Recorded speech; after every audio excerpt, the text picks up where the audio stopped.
galerinha, tudo bem com vocês? Aula de Geografia, continuação da nossa aula sobre os domínios morfoclimáticos. E aí, bora lá? Os domínios morfoclimáticos representam a combinação de um conjunto de elementos da natureza, como clima, relevo, vegetação, que se interrelacionam e interagem, formando uma unidade paisagística. No Brasil, o geógrafo Absaber foi o responsável por fazer essa classificação. Para ele, o país possui 6 grandes domínios morfoclimáticos. E qual seria ele? Domínio amazônico, domínio do Cerrado, domínio dos mares de morro, domínio da Caatinga, domínio da Araucária e domínio das pradarias. Na aula passada, nós estudamos o domínio do Cerrado e o domínio amazônico. Nessa aula, nós vamos ver os demais domínios, tá certo? Mais uma vez para vocês, o mapa dos domínios morfoclimáticos e fitogeográficos do Brasil. Aqui nós temos o domínio amazônico, nessa região em amarelo nós temos o domínio do Cerrado, nessa região em verde mais claro o domínio dos mares de morro, nessa região em vermelho o domínio da Caatinga, nessa região em verde mais escuro o domínio da Araucária, nessa região em amarelo mais claro nós temos o domínio das pradarias. Essas faixas brancas são faixas de transição, faixas intermediárias entre os domínios morfoclimáticos. E aí vamos começar a falar sobre os domínios de mares de morro. Situa-se na zona costeira atlântica do Brasil, onde predomina o relevo de mares de morro e alguns chapadões florestados, como também a quase extinta Mata Atlântica, considerando o domínio presente em áreas de planaltos irregulares. Predominância de serras já bastante erodidas de formas arredondadas, abrange um dos biomas mais ricos em biodiversidade do Brasil, porém um dos mais devastados também.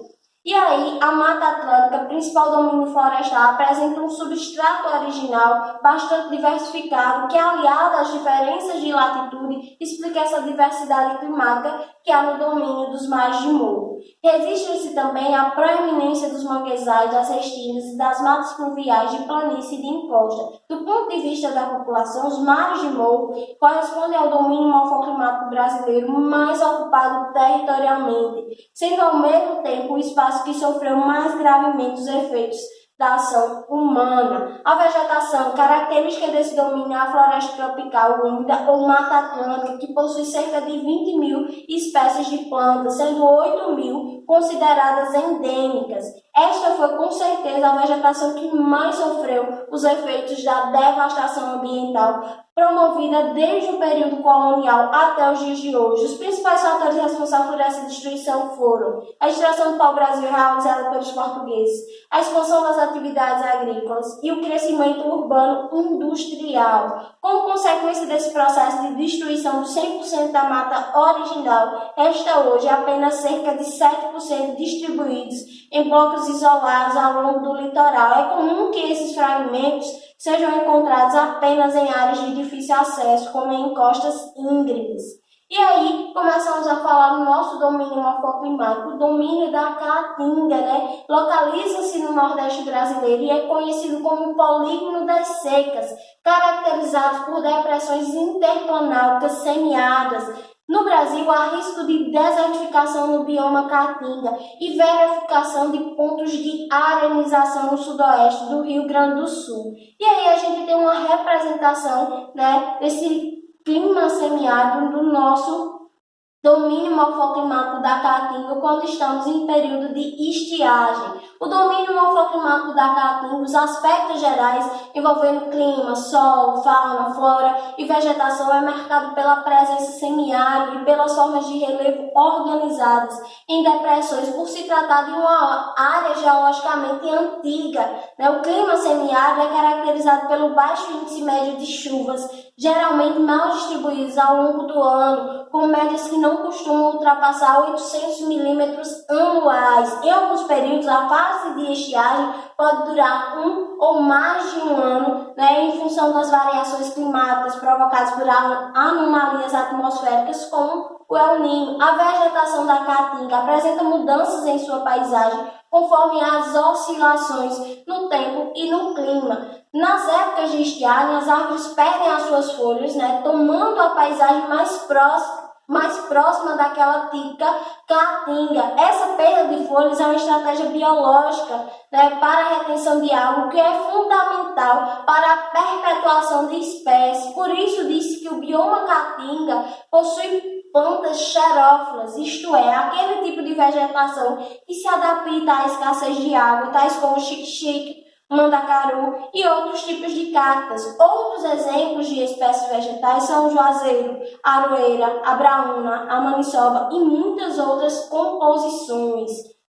Começamos a falar agora sobre o domínio das araucárias, localizado nas áreas de altitude da região sul do Brasil. A mata das araucárias ou pinhais, está associada a uma região de clima subtropical e, portanto, com temperaturas mais baixas se comparadas com as demais regiões do país. O pinheiro do Paraná, formação vegetal predominante, é uma das árvores nativas da região. Sua utilização ao longo do século XIX, principalmente por migrantes italianos e alemães, estava associada à construção de casas e imóveis. Resta hoje menos de 10% da mata original, principalmente em razão da utilização da madeireira pelas indústrias de papel e celulose e moveleira. O domínio das araucárias ocorre em locais que possuem clima úmido e temperaturas amenas.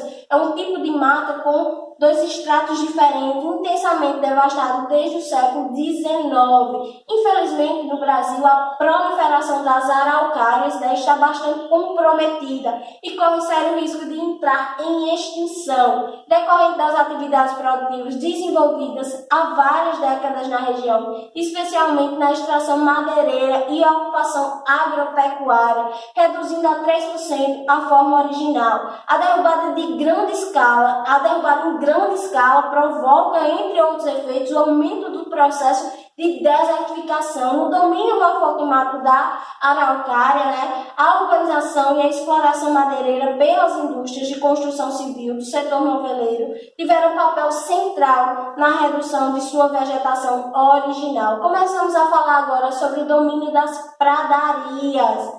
Esse domínio das pradarias também é conhecido como pampa ou campanha gaúcha. Esse domínio é composto por uma vegetação rasteira formada por herbáceas e gramíneas. Localizado no sul do país, em especial no estado do Rio Grande do Sul, essa região exibe relevo suavemente ondulado, onde se desenvolvem práticas como a pecuária extensiva e a agricultura da soja e do trigo, o pisoteio constante do gado e a prática da monocultura, respectivamente, tem levado à compactação e à redução da fertilidade do solo, gerando áreas de desertificação. A formação vegetal em questão figura uma extensa pastagem natural, condição propícia para a criação de animais como bovinos, caprinos, ovinos ou equinos. Áreas cobertas por pradarias possuem solos repletos de humus. E o que seria o humus? É o produto resultante da matéria orgânica decomposta, favorecendo o cultivo agrícola, especialmente para o plantio de cereais em quase todos os continentes. Há esse tipo de vegetação, principalmente na América do Norte. E as pradarias podem, em alguns casos, ser encontradas nas proximidades de desertos,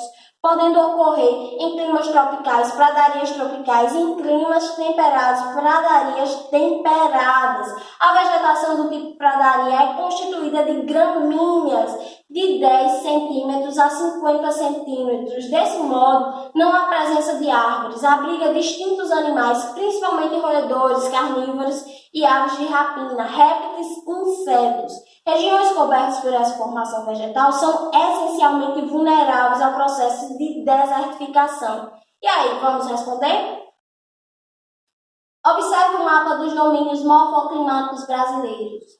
Os números 1 e 2 indicados no mapa representam respectivamente os domínios. Letra A, do semiárido e da Mata Atlântica. Letra B, da Caatinga e dos mares de Morro. Letra C, do sertão e das paisagens litorâneas. O mapa dos domínios morfoclimáticos brasileiros, qual seria? Aqui a gente tem representado o domínio da Caatinga no número 1 e o domínio dos mares de Morro no número 2. É isso aí, ficamos por aqui. Beijo!